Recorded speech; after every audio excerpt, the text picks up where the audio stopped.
సిటీలో జరుగుతున్న ఘటనలు దారుణంగా ఉన్నాయి. 9 ఏళ్ల వయసులోనే లైంగిక దాడులు చేస్తున్న ఘటనలు వెలుగులోకొచ్చాయి. మరోవైపు ప్రేమించాలని వేధింపులకు గురి చేయడంతో బాలిక ఆత్మహత్య చేసుకుంది.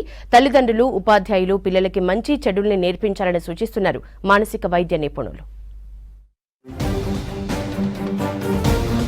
హైదరాబాద్ ఉప్పల్లోని లిటిల్ ఫ్లవర్ స్కూల్లో దారుణం జరిగింది. 2వ తరగతి చిన్నారిపై 9వ తరగతి బాలుడు లైంగిక వేధింపులకు పాల్పడడం కలకలం రేపింది. ఈ విషయం చిన్నారి తమ తల్లిదండ్రులతో చెప్పడంతో బాలిక తల్లిదండ్రులు పాఠశాలకు చేరుకుని ఆందోళన చేపట్టారు. దీంతో మేనేజ్మెంట్ స్పందించి 9వ తరగతి విద్యార్థికి టీసీ ఇచ్చి పంపించారు. విద్యార్థి సంఘాలు పెద్ద ఎత్తున ఆందోళనకు దిగాయి. కేసు నమోదు చేసి దర్యాప్తు చేస్తున్నారు పోలీసులు.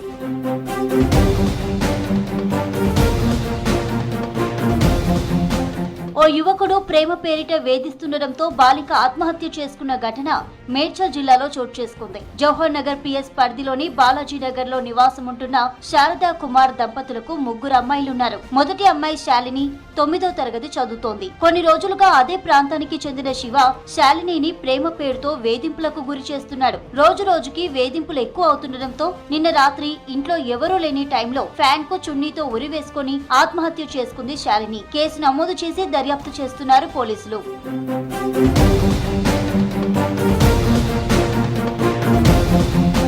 సిటీలో నేరాలు పెరిగిపోతున్నాయి. అమ్మాయిలపై లైంగిక దాడులు, వేధింపులు జరగడంతో ఆత్మహత్యలు చేసుకుంటున్నారు.